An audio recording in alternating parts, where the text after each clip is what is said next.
जो लोग अपने जीवन से असंतुष्ट रहते हैं उनका मन कभी भी शांत नहीं होता है। खुद शांति पाना चाहते हैं तो जीवन में संतुष्टि होनी चाहिए। इस संबंध में एक लोक कथा प्रचलित है। कथा के अनुसार पुराने समय में एक किसान गरीबी की वजह से बहुत परेशान रहता था। एक दिन उसके गांव में प्रसिद्ध संत पहुंचे। किसान भी उनसे मिलने पहुंचा और अपनी परेशानियां बता दी। संत ने उसे एक मंत्र बताया और मंत्र जाप की विधि भी समझा दी। इसके बाद किसान मंत्र जाप करने लगा। कुछ दिनों के बाद किसान की भक्ति से उसके सामने एक देवी प्रकट हुई।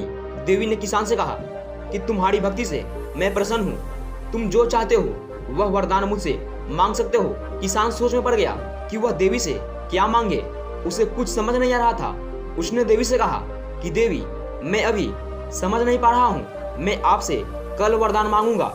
देवी इस बात के लिए तैयार हो गई और गायब हो गई। देवी के जाने के बाद किसान बहुत ही चिंतित हो गया। उसने सोचा कि मेरे पास रहने के लिए अच्छा घर नहीं है, मुझे घर मांग लेना चाहिए। कुछ देर बाद उसने सोचा कि जमींदार बहुत शक्तिशाली होता है, मुझे जमींदार बनने का वरदान मांगना चाहिए। किसान ने फिर सोचा कि जमींदार से ज्यादा शक्तिशाली तो राजा होता है, मुझे राजा बनने का वरदान मांग लेना चाहिए। इस तरह सोचने विचारने में पूरा दिन निकल गए और रात में भी उसे नींद नहीं आई। लेकिन किसान ने तय नहीं कर सका कि उसे देवी से वरदान में क्या मांगना चाहिए। सुबह होते ही देवी प्रकट हुई और वरदान मांगने के लिए कहा। किसान ने देवी से कहा कि देवी, कृपया मुझे ये वर दीजिए कि मेरा मन भगवान की भक्ति में हमेशा लगा रहे, मैं हर हाल में संतुष्ट रहूं। देवी ने तथास्तु कहा और पूछा कि तुमने मुझसे धन संपत्ति क्यों नहीं मांगी।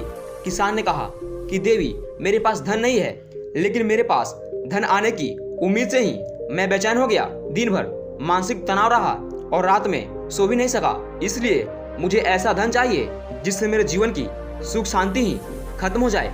इतना कहने के बाद देवी वहां से चली गई और किसान अपने काम में लग गया। तो आज के लिए बस इतना ही। जय हिंद, वंदे मातरम।